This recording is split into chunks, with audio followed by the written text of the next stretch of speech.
के शो में। नैब और मईशत साथ चल सकते हैं, चेयरमैन नैब पुरअज़म। पब्लिक अकाउंट्स कमेटी में अहम तब्दीली, क्या शहबाज शरीफ वतन वापस आएंगे?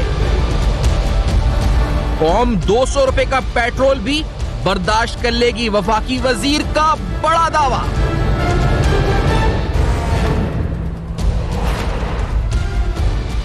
खेस इंकशाफात प्रोग्राम बेनकाब में हूं आपके साथ सैफान खान। बहुत अहम मामला इस वक्त है, इस वक्त अगर कहा जाए महंगाई से मुताल्लिक। आज बहुत कुछ हुआ, शहबाज शरीफ साहब की वतन वापसी के हवाले से अहम तरीन सवालात उठ रहे हैं, मईशत के हवाले से इस वक्त अहम तरीन सवालात हैं, मुस्तकबिल का लाहेमल क्या होगा, सियासत क्या रुख इख्तियार करेगी, बहुत से अहम मामलात हैं जिन पर आज प्रोग्राम में जरूर गुफ्तगू करेंगे। लेकिन सब में पहले, क्योंकि अभी रिसेंटली जो हुआ, सब में रिसेंट वो पेट्रोल प्राइसेस की हाइक थी। मैं से पहले कि पब्लिक अकाउंट्स कमेटी और दीगर मामलात पर आऊं, चेयरमैन नैब ने भी बड़ी इंपॉर्टेंट स्टेटमेंट आज दी है। लेकिन जो कीमतें थी पेट्रोल की, वो ओगरा ने रिकमेंडेशन देती है उसके मुताबिक, यानी इंटरनेशनल प्राइसेस जो होती हैं उस मुताबिक से वो कीमतें बढ़ाई जाती हैं या घटाई जाती हैं। इस दफा भी हमने देखा था कि ये कहा गया कि कीमतें बढ़ाई जाएं, लेकिन गवर्नमेंट ने ये फैसला किया कि ये प्राइसेस पास ऑन ना की जाए जो इंटरनेशनल मार्केट में है। और हम इस बात पर समझते हैं या इसका इंपैक्ट पॉजिटिव है या नेगेटिव है, ये तो जो मईशत समझते हैं वो बेहतर बता सकते हैं। लेकिन अवाम की नजर में, ये अवाम ने तो कहा जी कि चले अच्छा है कि पेट्रोल की कीमतें नहीं बढ़ी। लेकिन आज पाकिस्तान तहरीक इंसाफ के एक वफाकी वजीर की तरफ से एक स्टेटमेंट सामने आई और उस स्टेटमेंट में उन्होंने कहा जी कि पाकिस्तान की अवाम गयूर अवाम है। फैसल वाडा साहब जो इससे पहले अपनी स्टेटमेंट्स और कंट्रोवर्शियल रिमार्क्स की वजह से काफी जाने जाते हैं, उन्हीं की तरफ से एक और स्टेटमेंट सामने आई जहां उन्होंने क्या कहा है, क्या अल्फाज है उनके एग्जैक्टली पेट्रोल की कीमतों पे कि अवाम कितना बर्दाश्त कर सकती है लोड। लेट्स हियर दिस और फिर अपने डिस्कशन का बाकायदा आगाज करते हैं। पहले आपको ये सुनाते हैं कि ये जो कौम है, ये गयूर कौम है, इसके साथ बड़ा जुल्म हुआ है। पेट्रोल के ऊपर भी बड़ी बातें हो रही हैं, इंटरनेशनल मार्केट में प्राइसेस बढ़ गई हैं, वो कहते हैं इमरान खान साहब ने बढ़ा दी हैं। हम कौम कहती है 200 रुपए का पेट्रोल भी बर्दाश्त कर लेंगे, पेट में पत्थर बांध लेंगे। तो ये पाकिस्तानी कौम की खासियत तो है कि वो हर मुश्किल पाकिस्तान के लिए बर्दाश्त करने को तैयार भी है, तैयार रहती है और रहेगी इंशाअल्लाह ताला। और यही वजह है कि पाकिस्तान आज तक कायम है और इंशाअल्लाह कायम रहेगा। लेकिन फैसल वाडा साहब, क्या ज्यादा एग्जैजरेट के 200 रुपए भी बर्दाश्त कर लेगी और ये क्या हो रहा है इस वक्त, इस फैसले पर ही पहले बात कर लेते हैं। डॉक्टर फरूख सलीम साहब मेरे साथ मौजूद हैं, सीनियर माशी तज्ज़े निगार हैं, कॉलम निगार हैं, आपका इकोनॉमी में बड़ा जबरदस्त और मुल्क के हालात पर कॉलम आता है, वो हमें ज्वाइन करें इस्लामाबाद में। सेनेटर गौस नियाजी साहब पाकिस्तान मुस्लिम नून से हमारे साथ मौजूद हैं इस्लामाबाद में। मोहतरमा आलिया हमजा साहिबा हमारे साथ पाकिस्तान तहरीक इंसाफ की तरफ से मौजूद है इस्लामाबाद में। तीनों मोहतरम शख्सियात का बहुत बहुत शुक्रिया, आपने प्रोग्राम में ज्वाइन किया। मैं गौस नियाजी साहब आपसे अगर इजाजत चाहूं, पूछूं ये फैसल वाडा साहब की स्टेटमेंट, आपका रिएक्शन क्या होगा? कौम है, यकीनी तौर पे गयूर है, 200 रुपए लीटर पेट्रोल हो जाए तो भी बर्दाश्त करेगी, ये स्टेटमेंट, ये बात कैसी लगी आपको गौस नियाजी साहब सुनने में? बिस्मिल्लाहिर्रहमानिर्रहीम। एक तो देखो जी, फैसल वाडा साहब तो बड़े बड़े बयान देते रहते हैं और इनकी बयान को हम कोई अहमियत नहीं देते। और ये हमेशा आपको याद होगा कि कुछ अर्सा पहले इन्हें एक टीवी चैनल पे कहा था कि अगले चंद दिनों में, या हफ्ता या 10 दिन में यहाँ नौकरियों की बरसात हो जाएगी और पता नहीं क्या हो जाएगा और जॉब हो जाएंगी, घर बनने शुरू हो जाएंगे। तो इसके बयान देते रहते हैं। देखो, पाकिस्तान की कौम मेहनत कश है, जफाकश है, सख्तियाँ बर्दाश्त कर लेती है।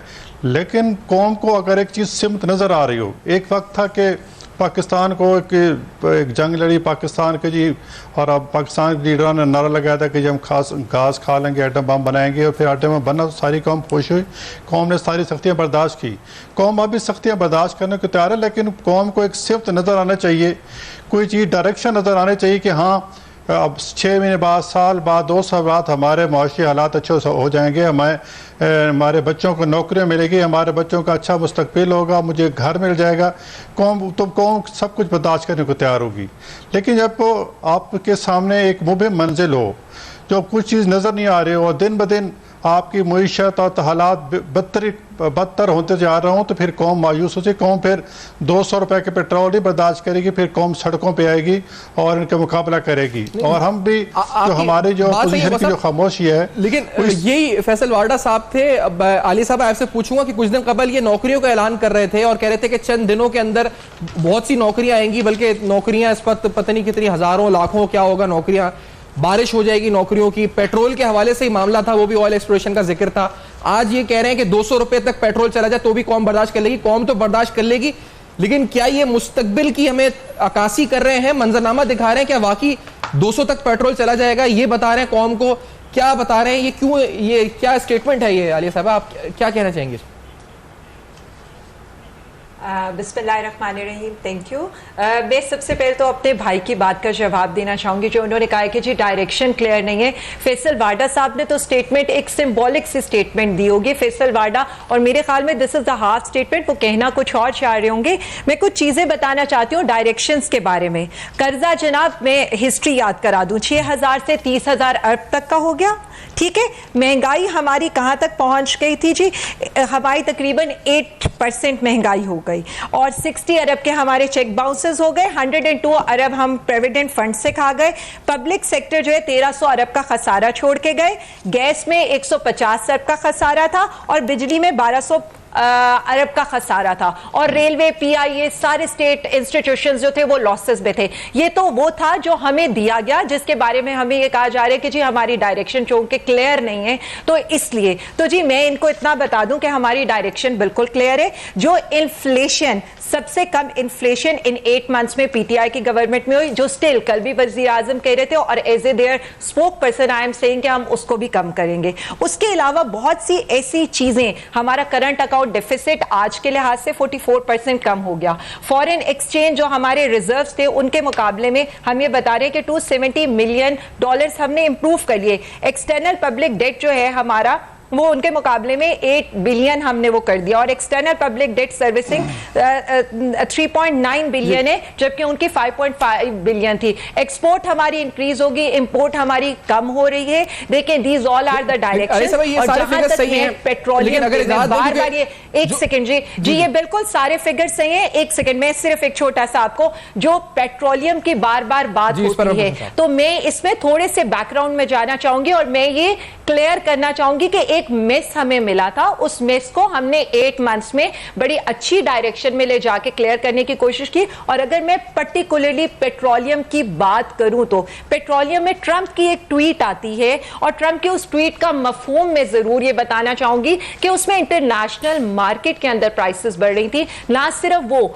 आज की तारीख की मैं बात करूंगी, चलिए ये तो 1 महीना पहले ट्रंप की ट्वीट थी, आज की अगर उसमें मैं बात करूं तो आप ये देखें कि यूएई तक में पेट्रोलियम की प्राइसेस बढ़ाई गई, लेकिन हमारी कैबिनेट ने उस समरी को रिजेक्ट कर दिया। इंस्टेड ऑफ दिस कि ये सारा जो हम पे ब्लेम आते कि जी जब हम ऑपोजिशन में थे तो हम बहुत ज्यादा कंप्लेंट्स करते थे और हमने क्या नहीं किया, तो मैं आपको ये बता दूं कि हमारी गवर्नमेंट ने अपना हिस्सा जो गवर्नमेंट का टैक्स होता है वो हम कंप्लेंट करते थे, वो हमने 23% पेट्रोलियम प्रोडक्ट्स पर कम किया। और ये यहां पर मैं और भी बताऊंगी कि हमारा जो था तकरीबन हमारी गवर्नमेंट ने we did not shift 96.6 billion tax on petroleum product in last few years. और अगर मैं एप्पल टू एप्पल कंपैरिजन करना चाहूं, पेट्रोल की प्राइस जो 1 जुलाई 2018 को थी दैट इज 99.5 और डॉलर का रेट 25 जुलाई 2018 जब हमारी गवर्नमेंट का और जब ये सारा ट्रांजिशन फेज था दैट वाज 128।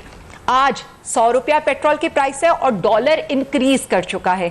और जब इनकी हुकूमत छोड़ी थी तो तब भी पेट्रोल की प्राइस थी 99.5। सो हमें कुछ तो ये देखना चाहिए कि हुकूमत क्या कर रही है और हमें सही मानों में अवाम को ये ट्रांसलेट करके बताना चाहिए कि हम अपने प्रॉफिट मार्जिन भी कह ले, हम अपने टैक्सेस कम करके आपके नजदीक जो स्टेटमेंट है, क्योंकि आपने तो पूरा डिटेल में बता दिया कि 8 माह में आपने क्या किया है और आप क्या डायरेक्शन की बात की है, लेकिन मुझे इजाजत दें साहब, मैं इजाजत दीजिए कि मुझे आगे बढ़ना है।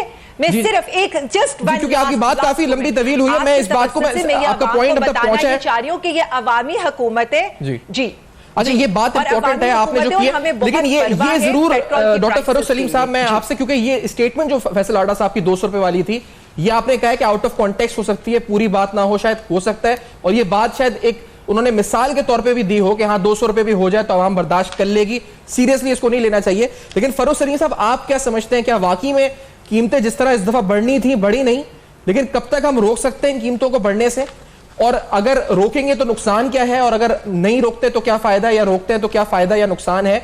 और ये 200 रुपए पर लीटर, क्या फैसल वाडा साहब ऐसी बात कह रहे हैं या वाकई में खदशा है कि वहां तक भी बात पहुंच सकती है? खुदा ना खास्ता फरोख सलीम साहब। देखिए सैफान साहब, मैं समझता हूँ कि जमहूरी निज़ाम हुकूमत जो होता है उसकी एक सबसे बड़ी ताकत होती है एतमाद और एतबार का रिश्ता। वो लोग जो मुंतखब होकर अफसर बैठे हैं अपने ऑफिस में, और जो वोटर्स जिन्होंने वोट डाला है, जब ये एतबार और एतमाद का रिश्ता अगर कहीं टूटता हुआ नज़र आए तो आप समझिए कि वो जमहूरी निज़ाम जो है वो या कमज़ोर हो रहा है, या फिर जो मुंतखब हजरात बैठे हैं उनका रिश्ता, उनका नब्ज़ देखना आम आवाम से, उनका ताल्लुक़ ख़त्म होता चला जा रहा है। ये ख़तरनाक बात होती है। यहाँ पे पिछले 8-9 महीनों में कुछ ऐसा नज़र आ रहा है कि वो एतबार और एतमाद का रिश्ता जो होना चाहिए एक जमहूरी तौर से मुंतखब हुकूमत का और वोटर्स के दरमियान, वो टूटता हुआ नज़र आ रहा है। बहुत सारे वादे किए जाते हैं और उसके ऊपर फिर अमली जामा जब नहीं पहनाया जाता तो फिर ये रिश्ता जो है ये खतरे में पड़ जाता है। देखिए ज़मीनी हकीकत ये है कि आम पाकिस्तानी जो है उसकी समझ में ये ट्रेड अकाउंट डेफिसिट और करंट अकाउंट डेफिसिट ये चीज़ें नहीं आती हैं। लेकिन आपको किसी को भी आम पाकिस्तानी को मईशत सिखाने या पढ़ाने की कतई ज़रूरत नहीं होती। आम पाकिस्तानी सिर्फ 2 इशारे देखता है। एक पहला इशारिया उसका बेरोजगारी का होता है और दूसरा इशारिया उसका महंगाई का होता है। जब पाकिस्तानी जाता है मार्केट में कोई किचन का सामान खरीदने के लिए तो उसको लग पता जाता है कि हुकूमती माशी पॉलिसी किस सिमत में जा रही है। अगर चीज़ें बेतहाशा महंगी हो रही हैं तो वो समझता है कि ये गलत पॉलिसी चल रही है। इसी तरह बेरोजगारी का दूसरा इशारिया होता है, और ये हर आदमी अपने घर में देखता है कि हमारे घर में बेरोजगारी का क्या हाल है, हमारे मोहल्ले में बेरोजगारी का क्या हाल है। तो जो 2 ज़मीनी हकायक मैं आपको बता दूं जो पिछले 8 से 9 महीनों में हुए हैं कि महंगाई की वजह से तकरीबन 41 लाख इजाफी पाकिस्तानी शरह गुर्बत से गिर गए हैं। यानी कि पहले तकरीबन 5 करोड़ पाकिस्तानी कहा जाता था शरह गुर्बत से नीचे रह रहे हैं। पिछले 8-9 महीनों में उनमें 41 लाख पाकिस्तानियों का इजाफा हुआ है। और जो बेरोजगारी का हाल है, because economy is slowing down, अब अगेन मैं तो कहूंगा कि वो जीडीपी नीचे जा रही है, लेकिन आम आदमी ये देखता है कि तकरीबन 11 लाख मजीद पाकिस्तानी पिछले 9 महीनों में बेरोजगार हुए हैं। तो मामला बेरोजगारी का और महंगाई का है, ये बढ़ती चली जा रही है। और इस स्पीड से शायद मुझे याद नहीं कि पहले कोई ऐसा पीरियड 8-9 महीने का आया हो जहां पे महंगाई अचानक आपकी 3.5% रेट ऑफ इन्फ्लेशन से 9.5 पे पहुंच जाती है, तकरीबन 3 गुना बढ़ जाती है। और बिजनेसेस आहिस्ता आहिस्ता सैफान साहब बंद हो रहे हैं। बड़ी बड़ी कंपनीज जिसमें नेस्ले है, जिसमें एंग्रो है, ये लोगों को ले ऑफ कर रहे हैं, लोगों की नौकरियां खत्म हो रही हैं। सही। अच्छा फरोख साहब, ये तो चले आपने जो पिक्चर पेश, ये जो तो हुआ जो अभी 8 माह में हमने देखा। एक और चीज है जो महंगाई और बेरोजगारी एक आम आदमी तो देख रहा है, लेकिन आपको क्या नजर आ रहा है स्पेसिफिकली? आपकी टाइमलाइन पर ही हमने एक वहां से मामला उठाया था, जो डेट की आपने एक्सटर्नल डेट जो हमारा मैच्योर हो रहा है अगले 2 साल में। अच्छा, I to take a break over here. Farokh साहब, ये सवाल मैं पूछता हूँ $27 ग्रास, और जो उसका चार्ट है वो आपको दिखा के फरोख साहब से पूछेंगे कि ये $27 बिलियन हम कहां से पूरा करेंगे ये फाइनेंसिंग गैप। इसके साथ साथ अहम तरीन सवाल उठाएंगे। आज चेयरमैन नैप का बड़ा इंपॉर्टेंट बयान सामने आया है, नैप को जो लोग काला कानून कह रहे हैं उस हवाले से। इस ब्रेक के बाद उस पर ही बात होगी। अकाउंटेबिलिटी ड्राइव के ऊपर कुछ रीसेंट रेड्स हुए नैप के, ये भी आपको बताएंगे कहां कहां। इस ब्रेक के बाद हमारे साथ रहेंगे।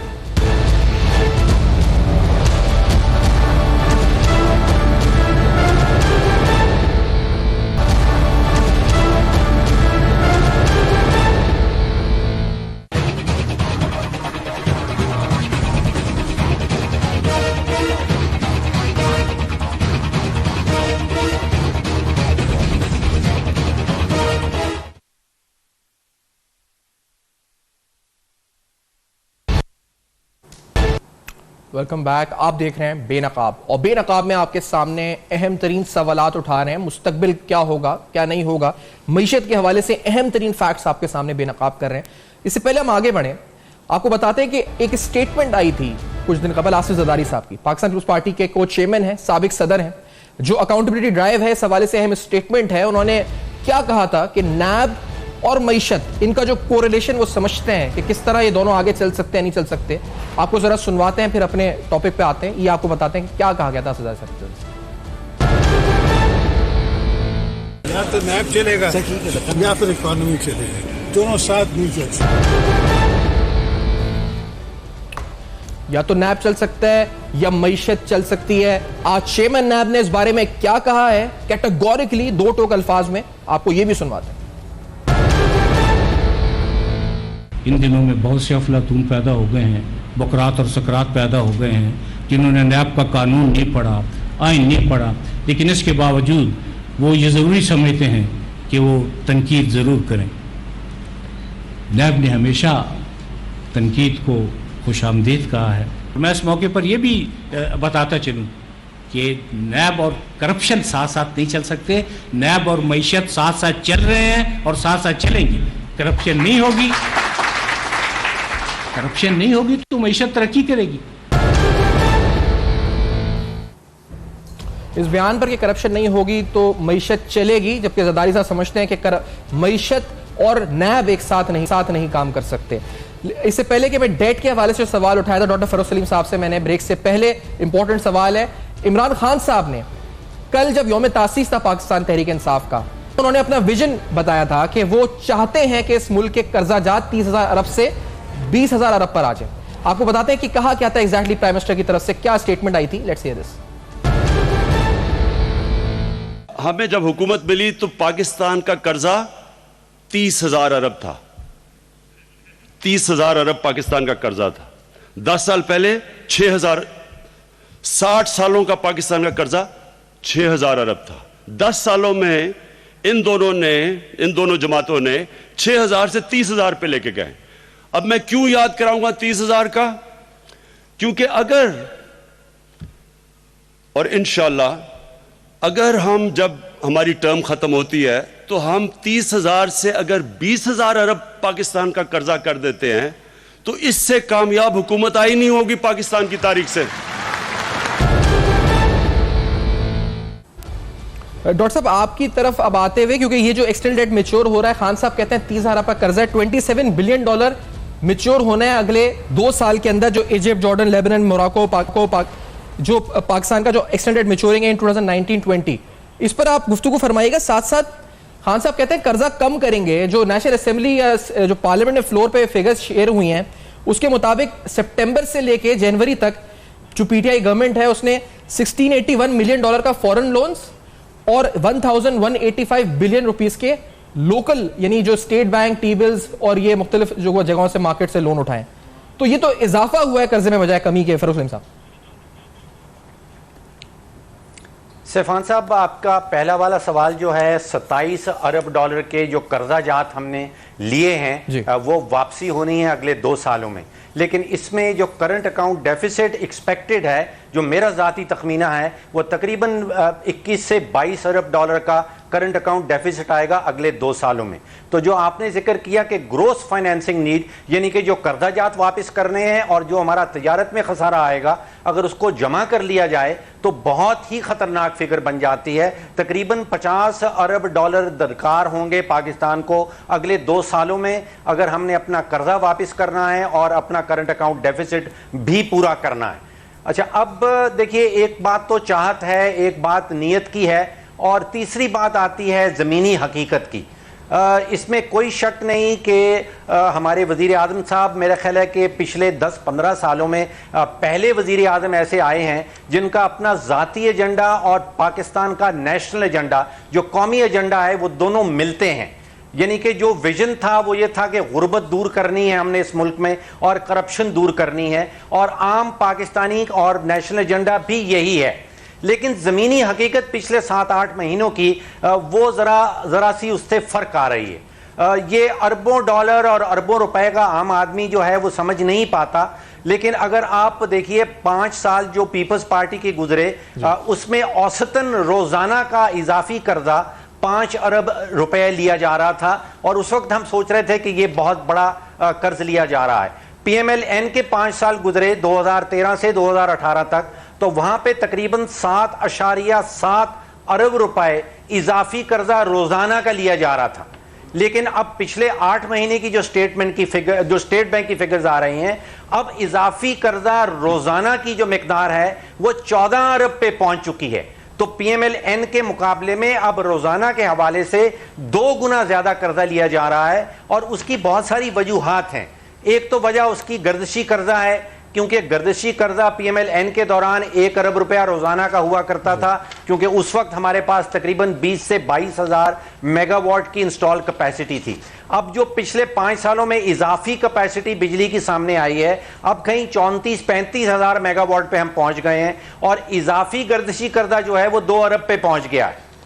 तो कर्जा हकीकतन पिछले 8 महीनों में तकरीबन 2 गुना ज्यादा लिया जा रहा है पिछली पीएमएलएन की हुकूमत के दौरान।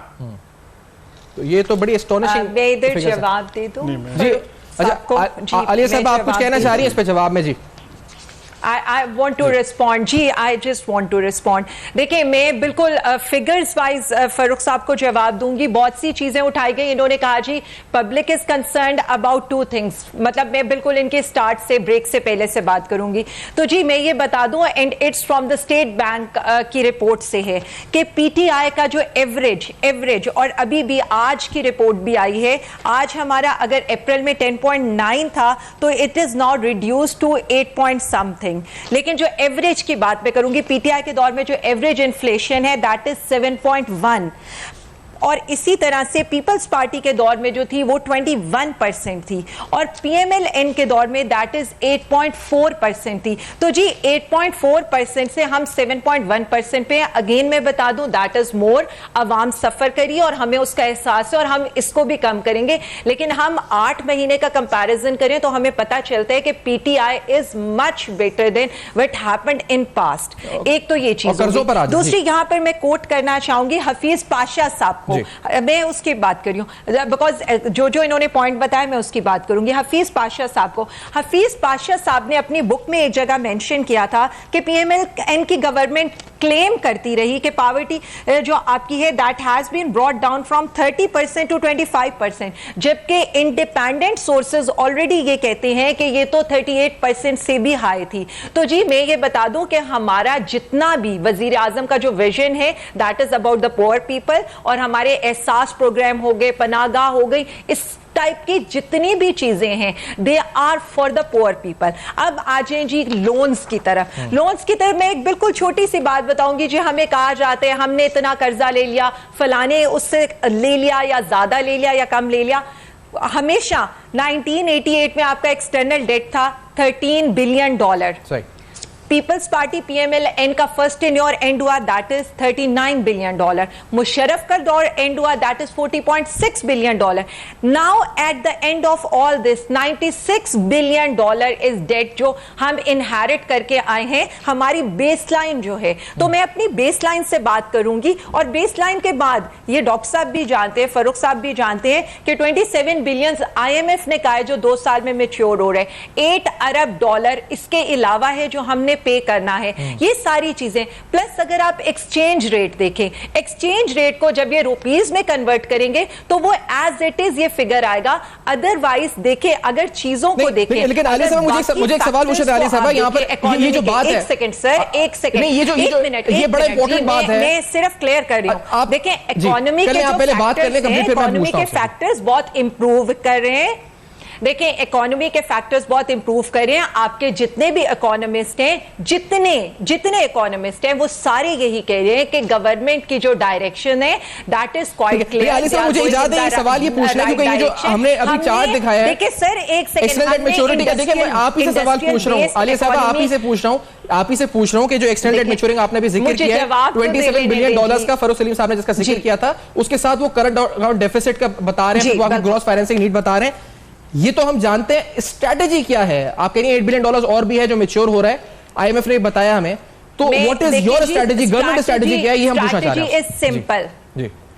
देखें, मैं स्ट्रैटेजी सिंपल, स्ट्रैटेजी आपको नजर आ रही है। पहले 27 बिलियन का लोन जो मैच्योर होना था, मतलब विद लॉट्स ऑफ, कि मुझे ये समझ नहीं आती कि वो कौम जो 20 बिलियन डॉलर की एक्सपोर्ट करती है उसने 27 बिलियन डॉलर का सिर्फ कर्जा देना है। तो जी हमारी तो सारी की सारी जो कोशिशें वो एक्सपोर्ट बढ़ाने की तरफ है, इंपोर्ट हमारी कम हो रही है। ये बहुत अच्छी तरह से जानते हैं कि ये जो सारा हमारा जो गैप जो डिक्रीज हुआ है, जो आज 44% का फिगर आया है, that is all because of कि आपकी इंपोर्ट कम हो रही है। हम इंडस्ट्रियलाइजेशन की तरफ जा रहे हैं, इंडस्ट्रीज की तरफ जा रहे हैं।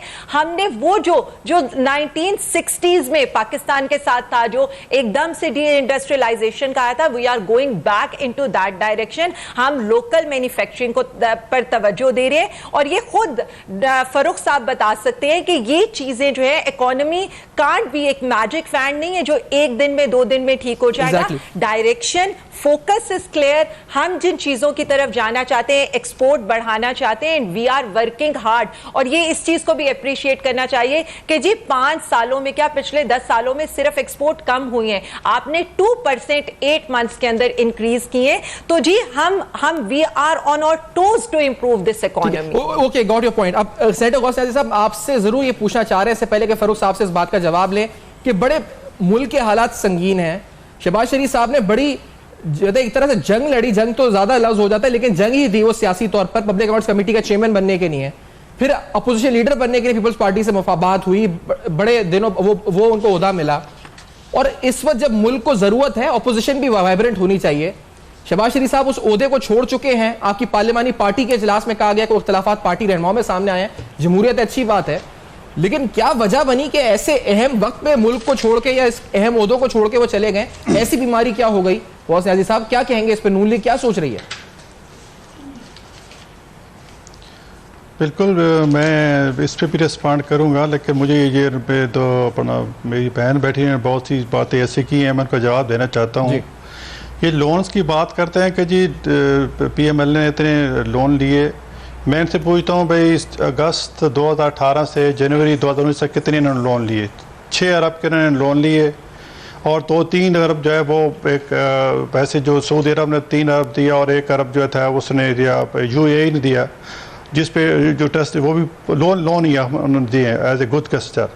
और जो एक्सपोर्ट कह रही हैं, वो एक्सपोर्ट की मैं हकीकत बता दूं कि वो जो चाइना ने, ये चाइना से गए थे इमदाद है कि हमें 2 बिलियन दे दें, तो चाइना ने कहा कि जी हम तो बिजनेस करते हैं, हाँ आप अपनी चीज़ें एक्सपोर्ट करें, हम आपको हेल्प करते हैं। तो उन्होंने कहा क्योंकि आसियान में तो इंडिया शामिल नहीं होने दे रहा था, इंडिया मुखालफत कर रहा था, तो उन्होंने कहा जी मैं, चाइना ने कहा मैं आपसे ड्यूटी फ्री जो है इतने आइटम ले रहे थे। उसमें एक कपड़ा था, एक चीनी थी, और दूसरा राइस था। और वो एक मतलब है, उससे ये कह रहे हैं, उसको कह रहे हैं कि ये हमारी एक्सपोर्ट बढ़ी है। देखो, हम कौम को हमें हकीकत बतानी चाहिए। अगर ये आप कितनी एक्सपोर्ट बढ़ रही होती और इसको इस गवर्नमेंट की कितनी क्रेडिबिलिटी अच्छी होती, जैसे खान साहब ने असेस किया था कि जी 1,000 डॉलर हर पाकिस्तानी भेजे तो मैं इतने पाकिस्तान के फखरी रिलीफ मिल जाएगा। तो उसमें मैं इनसे पूछता हूँ कि कितने पैसे जो है फॉरेनर से भेजे। ये हुकूमत अपने जो क्रेडिबिलिटी खत्म कर चुकी है, खान साहब पे तो कोई ट्रस्ट करने को तैयार नहीं रहा। चाइना मेरी बात सुनो, मैंने आपकी बड़ी बात सुनी। चाइना में ये कहते ये क्या क्रेडिबिलिटी है। और मैं जी दूसरा मैं तो ये मुकम्मल कर दूँ कि जी उसमें एक्सपोर्ट वगैरह ये सारे कुछ आवाम को तो चाहिए कि पेट्रोल क्या है, स्टॉक एक्सचेंज की क्या पोजीशन है, हमारी एक्सपोर्ट कितनी बढ़ रही है, ये पैरामीटर्स होते हैं। सर अगर इस बात पे बात कंप्लीट हुई हो न्याजी साहब, मुझे आपसे शहबाज शरीफ साहब के बारे में पूछना है, तो उस पर कोई, लेकिन मैं चाह रहा हूं कि आप लेकिन कोई एक्सपोर्ट नहीं बढ़ी। पार्टी का ऑफिशियल मौकिफ दें इस बारे में, क्योंकि फिरदौस आशिक अवान साहिबा ने स्टेटमेंट दी है जी कि लंदन गए हैं, हमें खदशा है वापस नहीं आएंगे, या जो उनकी स्टेटमेंट थी वो जरा सुनवाते हैं। शहबाज शरीफ साहब क्या वापस नहीं आएंगे? इस क्रूशियल मोमेंट पे पाकिस्तान छोड़ के क्यों गए हैं? ओहदे क्यों छोड़ रहे हैं? पहले क्या कहा है हुकूमती मौकिफ जरा सुनाते हैं आपको, फिर जवाब लेते हैं नून लीग से। फिर उन्होंने लंदन से वापस आना होता तो वो अपने घर से बाहर किसी को चौकीदार भी तैनात नहीं करते। वो भी जहाँ शराब की बात आती है, जहाँ अल्टीमेटली ओहदों की बात आती है, तो वो अपने खानदान में तकसीम करते हैं। तो अगर खानदान से बाहर उन्होंने उन औरतों पे लोगों को तैनात करना शुरू किया, इट इंडिकेट के उन्हें जो एक एनआरओ का चर्चा चल रहा था और वो बार बार उससे इनकार कर रहे थे, अल्टीमेटली ये नॉमिनेशन जो है उनकी तरफ पहला कदम है। जब वो गए तो वो बीमारी का कह के गए। अभी तक बीमारी के हवाले से कोई खत्मी इतलात पाकिस्तान की आवाम के साथ शेयर नहीं हुई है, लेकिन नॉमिनेशन हो गई। इट इंडिकेट के बीमारी में की आपने एक भाई फरार हो गया और दूसरा फरार होने की तैयारी में। बीमारी के बारे में कौम को कोई इत्तला नहीं, लेकिन शहबाज शरीफ साहब लंदन क्यों गए हैं, लंदन से वापस आएंगे या नहीं आएंगे, नून लीग बेहतर बता सकती है। जानेंगे इस ब्रेक के बाद, वापस आते हैं और फिर कुछ अहम सवालात गवर्नमेंट के डायरेक्शन पर, पॉलिसी पर, after this very short break बेनकाब में हमारे साथ रहिए।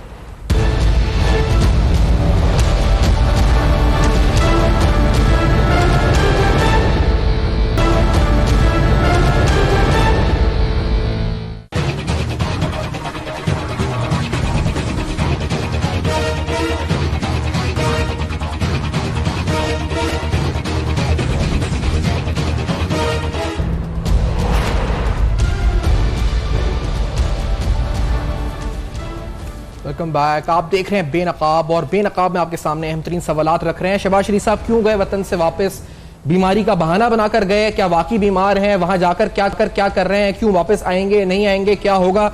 और शरीफ साहब ओवर टू यू सर, क्या होगा आगे? शहबाज शरीफ साहब क्यों गए हैं, कब वापस आएंगे, आएंगे भी या नहीं आएंगे? जी शहबाज शरीफ साहब हमारे लिए सदर पार्टी के सदर हैं और वो एक उनका वो तो पूरे केसेस को फेस किया है और कोर्ट की इजाज़त से जो मुल्क से बाहर गए अपना इलाज कराना, टेस्ट कराना। आपको पता ही है कि वो 2005 से कैंसर के आदत में मुब्तला हैं और बीइंग ए डॉक्टर आपको भी पता, मुझे भी पता है कि जी जब तक कैंसर को जो एक दफ़ा हो जाए तो फिर सारी उम्र जो है वो चेकअप कराना पड़ता है। 6 साल बाद टेस्ट कराने पड़ते हैं कि दोबारा ना हो जाए, वो इसलिए गए हैं। तो शहवान साहबा क्या फरमा रही थी, जी वो ये कह रही थी कि वो एनआरओ का पहला कदम है, वो चले फरमा रही थी कि जी एक जी नहीं ऐसी बात नहीं है, वो गए हैं, जरूर गए हैं और इंशाल्लाह वापस आए हैं और वापस आएंगे। अगर वापस आएंगे तो फिर उन्होंने पार्टी की जो public accounts committee opposition leader की क्यों किसी और को सीट दे दी? राना तनवीर साहब को दे दी है, उधर वो सीट किसी और को दे दी, क्यों दे दी है? नहीं उसमें ये मैं बताऊँ ना, उनके पास 3 ओहदे थे, public account committee, parliamentary leadership और पोजीशन लीडरशिप, 3 ओहदे थे। तो पोजीशन लीडर का ओहदा उन्होंने अपने पास रखा है जो मेन ओहदा था। बाकी पब्लिक अकाउंट कमेटी ज़ाहिर है वो पब्लिक अकाउंट कमेटी के चेयरमैन थे। अगर वो मुल्क से बाहर उनको अब महीना तो होने वाला है तो पीछे वो कहते हैं कि मुल्क तो काम तो न सफ़र करना चाहिए, इसके लिए उन्होंने राना तनवीर को आदी तौर पर बना दिया है। देखो हम तो भागने वाले नहीं है, हम तो अदालतों का फैसला सुनने के बाद मुल्क वापस आए हैं। मियाँ नवाज शरीफ साहब अपनी बीमार अहलिया को मौत हयात की कश्मकश में छोड़कर अपनी बेटी के साथ वहाँ पाकिस्तान आए और कोई सज़ा को बर्दाश्त किया है, जेल गए हैं। हम कहाँ से भागने वाले हैं भाई? कोई एक मिसाल है कि हम भागने वाले हैं। लेकिन अभी तो आप कोर्ट में कह रहे हैं कि हमें लंदन जाने दें, टेस्ट करा के। शहबाज शरीफ साहब भी ये कह के गए थे कि इलाज कराने कुछ दिन के लिए जा रहे हैं, अब इसको भागना नहीं है तो क्या वहीं रह गए, वो वापस नहीं आ रहे तो क्या कहें? मैं बताता हूँ मैं बताता हूँ। बात यह है कि यहाँ कोई डॉक्टर जो है एंजियोग्राफी करने की हकीकत मैं बता रहा हूँ, झूठ हम झूठ नहीं बोलेंगे, जो हकीकत होगी आवाम के सामने रखेंगे। हकीकत यह है कि यहाँ कोई डॉक्टर उनकी एंजियोग्राफी करने का रिस्क ही नहीं ले रहा।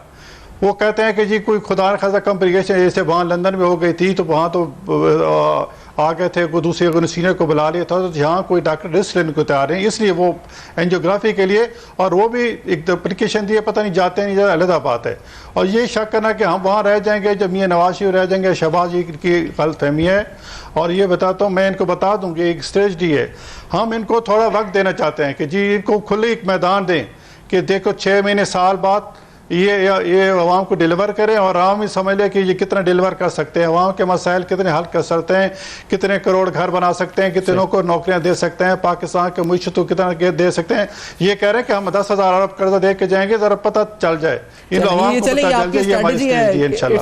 और ये कोई लंदन जाना या कुछ दिन के लिए खामोशी इख्तियार कर लेना। फरोज सलीम साहब आपकी तरफ आते हुए, फरोज साहब आपसे जवाब उन तमाम चीजों का जो आलिया साहिबा ने भी बोला है, उसके अलावा अभी जो ब्यूरो ऑफ स्टैटिस्टिक्स के फिगर्स हैं मंथ ऑन मंथ इन्फ्लेशन के, मार्च और अप्रैल के जो अभी लेटेस्ट आए 1.26% है, ऑन एवरेज 7% इन्फ्लेशन है, बता भी रही थी।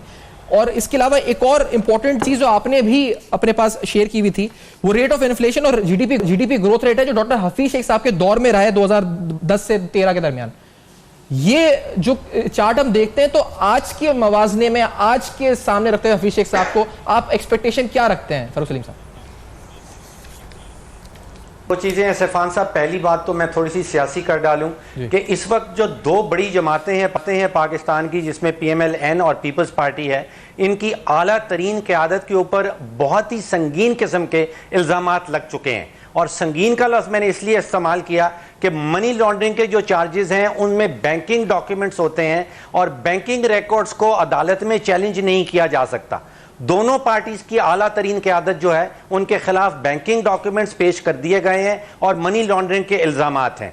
PMLN तो मैं समझ रहा हूं कि मुझे अंदरूनी तौर पे एक इंतशार का शिकार है इस वक्त, और इनके पास ना पीपल्स पार्टी के पास और ना PMLN के पास इस वक्त कोई सियासी बयानिया नहीं बचा कि जो ये बयानिया इस्तेमाल कर पाए। अब दूसरा सवाल आपका क्या था? ये कि हफीज शेख साहब का जो दौर रहा है उनका 2010 से 2013, आपने ही उसकी टाइमलाइन पे पिक्चर डाली हुई थी फरूख सलीम साहब। तो ये जो कंपैरिजन है रेट ऑफ ग्रोथ और रेट ऑफ इन्फ्लेशन का उनके दौर में जो रही पीपल्स पार्टी में जब वो मिनिस्टर थे, उसको सामने रखते हुए आप क्या एक्सपेक्ट करते हैं उनसे अब 2019 में? देखिए, 3 दफ़ा उनका दौर रहा है पाकिस्तान में। वो सिंध में फाइनेंस मिनिस्टर रहे हैं, वो निचकारी के वजीर रहे हैं, और फिर पीपल्स पार्टी के दौरान वो 3 साल 2010 से 2013 तक वो फाइनेंस मिनिस्टर भी रहे हैं। उनके पास अगर रिकॉर्ड देखा जाए उनके पास काबिलियत भी है और उनके पास तजुर्बा भी है। 3 दफ़ा जैसे मैंने कहा काबिलियत भी एग्जिस्ट करती है। परफॉर्म कैसा करेंगे, बड़े डिफ़िकल्ट हालात हैं। मुझे ये याद है कि निचकारी के जब वो वज़ीर थे तो उन्होंने कामयाबी से कोई 5 से 6 अरब डॉलर की निचकारी कर डाली थी, जो कि it was quite a record. लेकिन पीपल्स पार्टी के दौरान जो GDP का ग्रोथ रेट था और जो अफरात ज़र का रेट था वो काफ़ी ऊंचा रहा है। PTI के हवाले से देखिए, एक बड़ा सिंपल सा सवाल है, अगर PTI की माशी पॉलिसी सीधी सिमत में जा रही होती तो फिर असद उमर साहब को, वजीर ख़जाना साहब को निकालने का सवाल ही पैदा नहीं होता था। तो अगर तब्दील किया जा रहा है वजीर खजाना को तो ये खुल्लम खुला एतराफ है नाकामी का। सही, ठीक है। अगर सीधी राह पे जा रही है इकोनॉमिक पॉलिसी तो फिर तो वजीर खजाना को हटाने का कोई सवाल पैदा नहीं होता।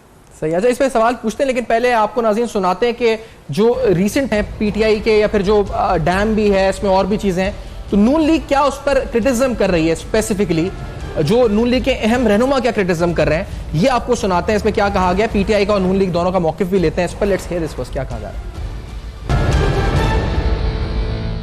हमारी हुकूमत का जो ये एक मंसूबा था उसको तकमील तक पहुंचाया। एक और मंसूबा नीलम झेलम जो है वो अपनी इस्तिताअत से ज्यादा बिजली उसने पैदा की, उसका क्रेडिट भी कोई डायरेक्टली इनडायरेक्टली ये लेने की कोशिश करते हैं। तो मैं समझता हूं कि ये एक बैंकरप्सी है, इस दिवालियापन है इस हुकूमत का। ये इस मुल्क की सबसे बड़ी शायद स्टोरी है कि एक शख्स ने 13 अरब रुपए की अपनी पब्लिसिटी की और कौम से वादा किया कि मैं वहां चारपाई डाल के डैम बना के और शुरू करके जाऊंगा। आज मौसूफ लंदन के अंदर कहीं बैठे हैं या कहां हैं हमें नहीं मालूम, क्योंकि दियामीर भाषा डैम की साइट पे हमने उनकी चारपाई तलाश करने की बहुत कोशिश की है, हमें कहीं नजर नहीं आई है। आप देख रहे हैं कि इस वक्त जो तनकीद की जा रही है डेवलपमेंट प्रोजेक्ट्स के ऊपर या इस वक्त तख्ती लगाने के मामलात के ऊपर, लेकिन साथ साथ अहम तरीन सवालात हैं कि शहबाज शरीफ साहब के जाना, इस पर PTI क्या समझती है। आलिया साहबा आपसे पूछना है, और फिर यकीनी तौर पे जो फरूख सलीम साहब ने बात की कि असद उमर साहब को हटाने की वजह यही थी कि इकोनॉमी सही परफॉर्म नहीं कर रही थी। फिर आप कैसे कह सकते हैं कि इकोनॉमी परफॉर्म कर रही है? आलिया साहबा, इस पर क्या मौक़िफ़ है आपका, क्या जवाब देना चाहेंगे? मैं बहुत सी बातों का जवाब देना चाहूंगी और मेरे ख्याल में मैं क्विकली ये सारे जवाब दूंगी। देखिए ये लोग कर्जों की तो बात हमसे करें ही ना, जो मुल्क को इतना कर्जा चढ़ा गए जिसका सूद देने के लिए कर्जा लेना पड़ रहा है। तो फिगर्स में ऑलरेडी इतने दे चुकी हूं कि अब मेरे ख्याल में मैं फिगर्स की बजाय पॉलिटिक्स पे आ जाए। जी, मैं भी ये चाह रहा हूं जी। तो मैं ये बता दूं, लीडरलेस जी एक सेकंड, लीडरलेस रह गए ये। और शहबाज शरीफ के बारे में तो मैं ये कहूंगी कि जी इनकलाबी शहबाज से टीटी शहबाज का सफर वो तय कर रहे हैं। उनके ऊपर इतनी एलिगेशंस और ये जो सारी टीटी की करप्शन है उसकी वजह से वो वहां लंदन जाकर बैठ गए। अगर वो देखिए जी वो फारिग हो चुके हैं ना, नहीं बात सुनिए, आप इल्जाम लगा रही है ना जी, मैं बिल्कुल करप्शन के केसेस थे, इसी बेस पे उनकी बेल हुई है, बेल हुई है, केसेस थे सब पे उनकी फितरत है जी। मेरी हाई कोर्ट ने यही फैसला किया कि उसको जेल में रखा। मैं चाहूंगा आलिया साहब अगर पहले आप बात करें, कुछ भी नहीं करने मिला। इनकी फितरत में शामिल है, भागना इनकी फितरत में शामिल है। ये बड़े अरसे से भाग रहे हैं। नहीं, हम नहीं भागने वाले नहीं होते। मियां नवाज शरीफ इधर हैं, करके गए थे, भागने वाले तो इनके लीडरशिप आपके करके बात कर ले नियाज़ी साहब। तो ये कि जो मईशत के माहिर समझे जाते थे 7 महीने बाद ही फारिग कर दिया। ये डिस्कस हो रहा था कि कोई इनको लीड करने वाला नहीं है, ना पार्लियामेंट में ना बाहर। ये तो बिल्कुल लीडरलेस रह गए। और मैं इनको ये बता दूं, ये हेल्थ इश्यूज पर शहबाज शरीफ तो मैं तो ये मरियम नवाज को और मियां नवाज शरीफ को भी ये पैगाम दूंगी, शहबाज शरीफ आपको डिच करके वो वहां पर चले गए हैं। वो पहले आपके एयरपोर्ट तक आपको रिसीव करने नहीं पहुंचे थे। जिन्होंने अपने भाई को धोखा दे दिया तो वो अवाम के क्या सगे होंगे। एक सेकंड मुझे दीजिएगा, मैं दूसरी चीज में बिल्कुल कैटेगोरिकली आपने हेल्थ की बात की है, जेन्युइन कंसर्न है अवाम का। आप दोनों से रिक्वेस्ट करूंगा, एक जेन्युइन कंसर्न है अवाम का, मैं रेस करना चाहूंगा क्योंकि नैब ने कुछ रेट्स किए, मैं आप दोनों से ही डिस्कस करूंगा इस बात को। लेकिन कल हमने आपको बताया था नाज़रीन के ठट्टा यानी मीरपुर साकड़ों में नैब ने एक रेट किया। और ये सूबे सिंध में क्या हो रहा है, ये सवाल है बड़ा अहम, क्योंकि वहां पर ट्रॉमा सेंटर के अंदर मशीनरी थी तो करोड़ रुपए की। और ये मैं आज जो आपको बताने जा रहा हूं, ये भी सूबे सिंध में गुलारची तहसील के ट्रॉमा सेंटर पर नैब ने एक रेट किया। इधर रिकॉर्ड तहवील में लिया गया और इसके भी जो फुटेजेस हैं एक्सक्लूसिव आप इस वक्त स्क्रीन पर देख रहे हैं, ये बदीन के नोहाई शहर गुलारची में गुज़श्ता 2 साल कबल तामीर होने वाला ट्रॉमा सेंटर है। फाल होने से कबल ही सेंटर से मुबैना तौर पर कीमती मशीनें गायब हो गई हैं। अब ये एक तो एड्स वहां जो हो रहा है लाड़काना में वो आप सबके सामने है, वो तो हो रहा है, लेकिन यहां पर ट्रॉमा सेंटर बनाकर उसकी मशीनरी गायब। और ये कल एक आपको बताया था ठट्टा और आज आपको बदीन का बता रहा है गुलारची का, जहां पर नैब की टीम ने उसका जायजा लिया और सेंटर में मौजूद सामान की लिस्ट बनाई। नैब की टीम ने जो एमएस तहसील अस्पताल गुलारची डॉक्टर अब्दुल रशीद से 1 घंटे तक तफ्तीश करी और छापे की इत्तला पर जो सहाफी वगैरह पहुंचे उन्होंने इसकी कवरेज भी करी। और हम आपको दिखा रहे हैं स्क्रीन के ऊपर, ये आखिरकार क्या हो रहा है। हेल्थ सेंटर्स बनते हैं, करोड़ों रुपए की मशीनरी आती है और मशीनरी गायब हो जाती है। ये ट्रेंड कल ठट्टा और आज बदीन में नजर आ रहा है। मैं आप दोनों की तरफ रखूंगा, ये इस पर कुछ करे, वफाकी हुकूमत कुछ करे। अगर आलिया साहबा प्लीज इसे रेस करें। नैब रोज रेस कर रही है, एक तरफ वो कह रहे हैं कि नैब और मईशत साथ नहीं चल सकती, और ये हो क्या रहा है आखिरकार। जी देखिए, मैं आपको पहले आप मेरी पहले वाली बात कंप्लीट मुझे कर लेने देते तो बहुत अच्छा हो जाता, क्योंकि मेरे पे एलिगेशंस इतनी लगाकर ये चले गए थे, मुझे उनका जवाब देने दें। सबसे बड़ी बात ये है कि देखिए PMLN इस वक्त बिल्कुल खत्म हो रही है, उसका एक लीडर भी जा रहे हैं और हेल्थ इश्यूज पे लेकर सबसे बड़ी बात ये है कि पिछले 33 साल से यहाँ पर हुकूमत करते रहे, उनका डॉक्टर रिपोर्ट आप हमारी ढील को हमारी कमजोरी ना समझे। उन्होंने ये इससे पहले बड़े लोगों ने कोशिश की है कि मुस्लिम लीग ग्रीन को तोड़ा जाए, कोई नहीं तोड़ सका। अब भी हम पाकिस्तान पूरी दुनिया समझती है कि ये सिलेक्टेड वजीर आजम है और सिलेक्टेड वजीर आजम अगर उनको बोलने दें करना सीखे, किसी की आवाज नहीं पहुंचेगी लोगों तक। मैंने तो जवाब देने ना वो बात कर चुके हैं, मैंने तो पहले कंप्लीट कर ले, आलिया साहब फिर नियाज़ी साहब से बात करना होनी चाहिए। देखिए रो के इन्होंने PAC की इन्होंने हंगामे किए पार्लियामेंट में, इन्होंने रोज उसके बायकॉट किए। आज आकर वो PAC की मेंबरशिप छोड़े, कल आकर उन्होंने ऑपोजिशन लीडरशिप छोड़े। तो देखिए, ये तो बिल्कुल आप इससे ये समझे कि पार्लियामेंट हो गया, PAC हो गया, हर तरफ से वो खुद ही जा रहे हैं और बाहर वो हमें कहीं पर किसी फुटपाथ पर बैठे नजर आते हैं, जो यहाँ पर 50-50 टाइम दे रहे हैं कि आप फिरते थे, डिलीवर करें। कल को आप बहाना ना कर सके कि अपोजिशन हमें चलने नहीं दिया, हम तो पे सफर करते थे। इंशाल्लाह शहबाज भी वापस आएगा, मीर नवाज शरीफ भी आएगा और इंशाल्लाह। और ये जरदारी माफिया की तरह, तो जी जरदारी माफिया पाकिस्तान मैं अगर आप दोनों की तवज्जो चाहता हूं, आपको मैंने बड़ा अहम मामला दिखाया था, आप दोनों को बड़े अहम स्टोरी दिखाई मैंने, फिर एक इन्वेस्टिगेटिव स्टोरी दिखाई कि किस तरह एक हॉस्पिटलों से मशीनरी गायब हो रही है ट्रॉमा सेंटर से, लेकिन आप दोनों इसी में लगे हुए। अगर आप सुन सके न्याजी साहब आप तक मेरी आवाज आ रही है, और अनफॉर्चुनेटली अगर आप अपनी सियासत से आगे आए, आवाम के बारे में थोड़ा बात कर लें। पार्टी के दौर में पाकिस्तान के मईशत का बेड़ा गर्क कर चुके हैं, बिल्कुल वो सर हो गया बेड़ा गर्क। अभी क्या हो रहा है ये तो बताएं, अभी क्या एक्शन ले सकते हैं आप लोग on the floor of assembly? आप दोनों मेंबरान हैं, एक सेनेट के और एक असेंबली के, क्या एक्शन हो सकता है? ये जो आपको दिखाया है आलिया साहबा, आप इस पर नोटिस लेंगी? Call up notice, adjournment motion, ये सुबह सिंध के जो मुख्तलिफ शहरों में हो रहा है, क्या होगा? देखें, मेरी एक बात सुने, हमने इन सारी चीजों का नोटिस लेना है। ये जो इन्होंने सिंध को लूटा है, 2 अरब की गंदम वहां से चली गई है, उसके अलावा ये जो HIV के हैं, हमने अपने प्राइम मिनिस्टर साहब से रिक्वेस्ट की है इन सारी चीजों को देखें, क्योंकि ये गरीब आवाम के वो जो 18,000 बोरियां सिर्फ रह गई हैं, बाकी बोरियों में उन्होंने मट्टी भर दी है, वो बहुत इंपॉर्टेंट है। प्लस वो जो लाड़काना है, लाड़काना कहने को तो उनका शहर है, लेकिन हम उनको ऑन करेंगे एज ए फेडरल गवर्नमेंट। हम सिंध के लोगों के साथ खड़े हैं और हम जरूर जितना उनको रिलीफ दे पेशावर की मेट्रो भी ठीक कर दें, इमरान खान ये भी कर देना कि पेशावर के मेट्रो मेहरबानी करके प्रायोरिटी दें, लोग बड़े तंग है पेशावर में। आप दोनों को बहुत शुक्रिया अदा करेंगे, आपका भी आज अपने प्रोग्राम में ज्वाइन किया, अनफॉर्चुनेटली वक्त पर पहुंचा। डॉक्टर फरूख सलीम साहब ने भी प्रोग्राम में ज्वाइन किया, उनका भी बहुत बहुत शुक्रिया। और आज अहम तरीन मसाइल, मईशत, अवाम, नैब के रेड्स, चेयरमैन नैब की स्टेटमेंट और पॉलिटिक्स में क्या हो रहा है, आपके सामने बेनकाब किया, अहम अवामिल को, अहम फैक्टर्स को और तमाम हकायक आपके सामने रखे। For feedback you can write us on our email address, Facebook page and Twitter. देखते रहेगा, अब तक अपना बहुत ख्याल रखिए।